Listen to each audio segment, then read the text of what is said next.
Jumper. एक समय की बात है, रोलवा के महान महाद्वीप में दो राज्यों के बीच एक बहुत बड़ी लड़ाई हुई। एक का नेतृत्व कर रहे थे मेरेडॉन के राजा जूलियन और दूसरे का क्लांग की महारानी मिनर्वा। युद्ध कई दिनों तक चला। अपनी सेना को असफल होते देखकर महारानी मिनर्वा ने मेरेडॉन राज्य को श्राप दे दिया।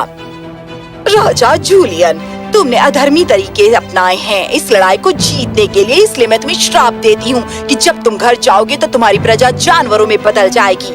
मैं तुम्हें श्राप देती हूँ। ये कहकर महारानी मिनर्वा गायब हो गयी। राजा जूलियन ने उसके श्राप की ओर ध्यान नहीं दिया और अपने राज्य में वापस आया, जहाँ उसकी बेटी ने उसका स्वागत किया। अगले दिन हालांकि वो जब दरबार में था, अचानक एक एक करके उसके सारे मंत्री जानवरों में तब्दील होने लगे। ओह नहीं, उसका श्राप सचमुच कारगर हुआ। पिताजी, ये केवल मंत्री ही नहीं है, राज्य में हर कोई पशुओं में बदल गया है। परियों को बुलाओ। परियों को बुलाया गया, पर वो श्राप को पलट न सकी। साधुओं को बुलाओ। और जल्द ही साधु आया, पर वो भी श्राप को पलटने में असफल रहा। मेरे महाराज, ये श्राप पलटा नहीं जा सकता। जिसने ये श्राप दिया है वो ही इस श्राप को पलटने के काबिल होगी। मुझे क्षमा करना। राजा और राजकुमारी बहुत उदास हो गए। तब ही राजकुमारी आर्या को एक उपाय सूझा। पिताजी, आपको याद है हिकाचियो, आपका बुद्धिमान सलाहकार? ओह, यकीनन मुझे याद है। वो एक कुत्ते में बदल गया है। ओह, काश कि संकट की इस घड़ी में मैंने उसकी सहायता इस्तेमाल की होती। आप अभी भी कर सकते हैं। तुम्हारा क्या मतलब है? श्राप ने हमारी प्रजा को पशुओं में बदल दिया है, पर वो इंसानी तर्क और बोलने की सामर्थ्य नहीं ले पाया। वो अभी भी बोल सकते हैं, कम से कम उनमें से कुछ। क्या लगता है आपको? राजा ये सुनकर बहुत खुश हुआ। बहुत खूब। मुझे ये कैसे पता नहीं चला? तुरंत ही हिकाचियो को बुलाओ। राजकुमारी आर्या ने हिकाचियो को बुलाया और वो तुरंत आया। स्वागत है हिकाचियो, कैसे हो तुम? मैं एक कुत्ते में बदल गया हूँ। आपके ख्याल से मैं किस हाल में हूँ? मेरा दुर्भाग्य। शायद हमें अभिवादन को भूल जाना चाहिए और सीधे मुद्दे पर आना चाहिए। खैर, ये बहुत अच्छा रहेगा। मुझे बताओ हिकाचियो, क्या है जो हमें इस श्राप से बाहर निकाल पाएगा? जैसा कि साधु ने कहा, ये श्राप केवल उसी के द्वारा तोड़ा जा सकता है जिसने ये डाला है। लगता है कि इसका केवल एक ही हल है। मैं सुन रहा हूँ। हमें महारानी मिनर्वा से मेल करना होगा। खैर, मैं तैयार हूँ, पर तुम उसे जानते हो, वो कभी शांति के इस प्रस्ताव को नहीं मानेगी। तब उसे वो दो जो वो चाहती है। इस पर राजा जूलियन खामोश हो गया और उदास हो गया। वो क्या चाहती है पिताजी? मेरी राजकुमारी, वो जादू की तलवार चाहती है। जादू की तलवार? ये हमारी पुरखों की तलवार है, जो पीढ़ियों से हमारे परिवार में दी जाती रही है। इसकी ऊर्जा हमारी सेना को भूख से, बारिश से, गर्मी से और यहाँ तक कि तूफानों से अछूता रखती है। और यही हमें विरोधी सेना पर बढ़त दिलाती है। तुम्हारे दादा ने मुझे ये दी थी और मैंने ये उम्मीद रखी थी कि एक दिन मैं इसे तुम्हारे पति को दूंगा। हाँ, जो लगता है कि अब संभव न होगा। परियों को क्लॉन्ग में भेजो कि हमारे वार्षिक जम्पर उत्सव में वो रानी मिनर्वा को निमंत्रित करे। उसे ये बताओ कि इस पूरे समारोह के बाद मैं उसे जादू की तलवार तोहफे में दूंगा। परियों ने महारानी मिनर्वा को राजा का ये प्रस्ताव दिया। वो मुस्कुराई। आखिर वो दिन आ ही गया। मैं निमंत्रण स्वीकार करती हूँ। राजा जूलियन को ये बता दो कि मैं इस समारोह में शामिल होने के लिए आऊंगी और जादू की तलवार लेने के लिए। जल्दी ही वार्षिक उत्सव का दिन आ पहुंचा। हर कोई उत्साहित था। राजा और राजकुमारी ने समारोह की शुरुआत का ऐलान किया। महारानी मिनर्वा भी उपस्थित थीं। अब भाग लेने वालों में मेंढक, खरगोश और टिड्डों को सबसे उत्तम जम्पर माना गया आज तक की मेरेडॉन वासियों में। हम शुरू करने वाले हैं महाराज। ठीक है। आप सबको शुभेच्छा। वार्षिक जम्पर उत्सव में आपका स्वागत है। चलो खेल शुरू किया जाए। सबसे पहले मैं आपके सामने पेश करता हूँ मेंढक। शुभकामनाएं महाराज। राजकुमारी आर्या, क्लांग की महारानी मिनर्वा और मेरेडोन के सभी प्राणियों को शुभेच्छा। मैं मेंढक हूँ उत्तर की वादी से और जम्पर उत्सव का हिस्सा बनना एक बहुत सम्मान की बात है।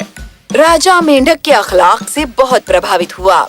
वो सचमुच बहुत तमीजदार है। एक मनुष्य के रूप में वो कैसा लगता होगा?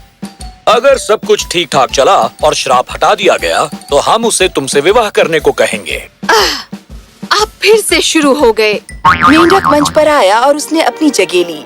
भीड़ ने इंतजार किया दिल थाम कर। उसने एक गहरी सांस ली। अब जैसे ही वो कूदकर उछलने वाला था, एक मक्खी उड़ती हुई उसके पास आई। उसका ध्यान भटक गया और वो मक्खी के पीछे लग गया। मुझे अपने छोटे बच्चे को भाग लेने देना चाहिए था। मुझे लगता है उसने कहीं बेहतर किया होता। खैर वो निराशाजनक था, पर चिंता मत कीजिए, आगे हम पेश कर रहे हैं खरगोश। शुभकामनाएं महाराज। मैं सलीना नदी के पश्चिमी वाले पहाड़ों से आया हुआ खरगोश हूँ। खरगोश भी बहुत शिष्ट और अच्छा व्यवहार करने वाला था, जिसने राजा को खुश किया। मुझे दिलचस्पी नहीं है। खरगोश ने जोर लगाया और कूदा और सीधा राजा के सामने गिरा। राजा बहुत प्रभावित हुआ। कमाल किया खरगोश, बहुत बढ़िया। महारानी मिनर्वा भी खरगोश के कूदने से काफी खुश दिखी। वो मुस्कुराई और ताली बजाई। और अंत में मैं आपके सामने पेश करता हूँ टिड्डा। टिड्डा खामोश था। उसने एक शब्द भी नहीं बोला, ना ही उसने राजा का अभिवादन किया। वो गंध जो मुझे उससे आ रही है, मैं जानता हूँ कि वो अच्छे परिवार से है और बहुत ही हिम्मत वाला प्राणी है। ठीक है, फिर मैं अब और कुछ नहीं करूँगा, तो चलो परीक्षा शुरू हो। टिड्डे ने अपनी पोजीशन ली और तुरंत ही जैसे ही वो कूदने वाला था, उसकी संवेदना ने पीछे से कुछ आते महसूस किया जो हवा को भेद कर आ रही थी। उसने तुरंत ही ये समझ लिया कि ये एक तीर था जो महारानी मिनर्वा की तरफ जा रहा था। वो तुरंत कूदा और एक जोरदार लात से तीर की दिशा बदल दी। तीर महारानी से चूक गया और एक वृक्ष की छाल पर जा लगा। महारानी मिनर्वा सकते में आ गई और राजा जूलियन भी। तभी एक बाज जो एक तीर और कमान उठाया था बाहर आया और वो टिड्डे पर चिल्लाने लगा। तुम बेवकूफ, तुमने उस दुष्ट महारानी को क्यों बचाया जिससे हमारी जिंदगी को बर्बाद किया है? वो शाही मेहमान है और हमारे महाराज की सुरक्षा में है जब वो यहाँ है। तुम्हारी हरकतों ने हमारे महाराज का मान सम्मान बर्बाद किया है। ये सुनकर महारानी मिनर्वा बहुत प्रभावित हुई। धन्यवाद टिड्डे, और महारानी मिनर्वा से कहूँगा कि मुझे बहुत बहुत अफसोस है। बाज को क्षमा कर दें, उसका गुस्सा उसके विवेक पर हावी हो गया था। मुझे बाज की परवाह नहीं। उसके तीर मुझे कोई हानि नहीं पहुंचा सकते, चाहे वो मुझे छूते भी। तुम्हें ये पता है, हमने एक दूसरे के साथ लड़ाइयाँ लड़ी हैं, पर मुझे ये कहना पड़ेगा कि मैं टिड्डे से बहुत प्रभावित हुई हूँ। ये कहते हुए महारानी मिनर्वा ने टिड्डे की तरफ इशारा किया और जल्दी ही वो एक खूबसूरत सिपाही में बदल गया। ये रैग्नार है, हमारा बलशाली सिपाही। राजकुमारी आर्या मुस्कुराई जब उसने रैग्नर को देखा। वो हमेशा उसे पसंद करती थी बिना उसके ज्ञान के। रैग्नार, धन्यवाद प्रतियोगिता के बारे में चिंता ना करने के लिए और अपनी जान को जोखिम में डालने के लिए, मेरा बचाव करने के लिए और अपने राजा का मान सम्मान बचाने के लिए। मुझसे जो मांगना चाहे मांग लो। धन्यवाद क्लांग की महारानी। मेरेडॉन के सभी बाशिंदे अपने श्राप से मुक्त हो जाएं और अपने इंसानी रूप में बदल जाएं। महारानी रैग्नर की कामना सुनकर बहुत हैरान हुई। क्या तुम्हें यकीन है कि तुम यही चाहती हो? मैं तुम्हें संसार की पूरी दौलत दे सकती हूँ। मैं आपको यकीन दिलाना चाहता हूँ कि मुझे इस किसी भी चीज की परवाह नहीं है। महारानी मिनर्वा बहुत प्रभावित हुई, क्योंकि उसने कभी ऐसा सिपाही नहीं देखा था जो इतना शक्तिशाली और अपने राजा के प्रति और अपने लोगों के प्रति इतना वफादार था। चलो ये दुश्मनी खत्म करते हैं। सबसे पहले मैं ये प्रस्ताव रखना चाहूंगी कि रैग्नार को अपने पुत्र के रूप में गोद लूं और अपने सिंहासन का उत्तराधिकारी बनाऊं। हर कोई अचंभित था, यहाँ तक कि रैग्नार भी। रैग्नार, क्या तुम सहमत हो? मैंने कभी माँ के प्यार को अनुभव नहीं किया है, क्योंकि जब मैं पैदा हुआ तो मेरी माँ मर गई।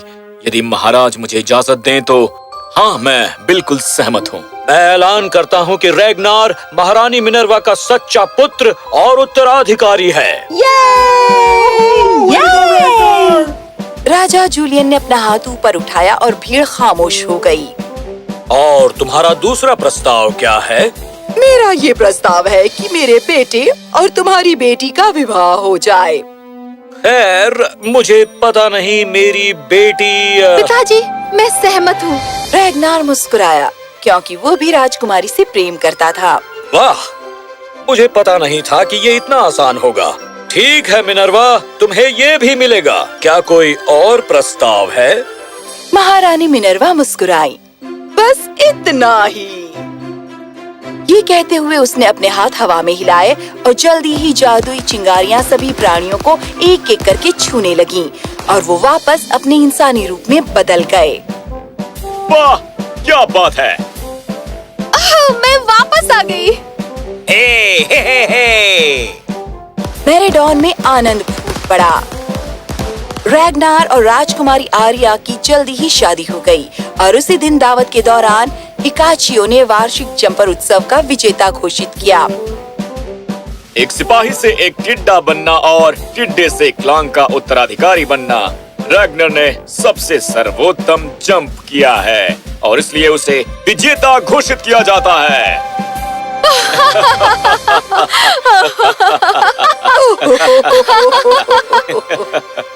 और इस तरह दो राज्यों के बीच की दुश्मनी हमेशा के लिए खत्म हो गई और सब हमेशा राज़ी खुशी रहने लगे।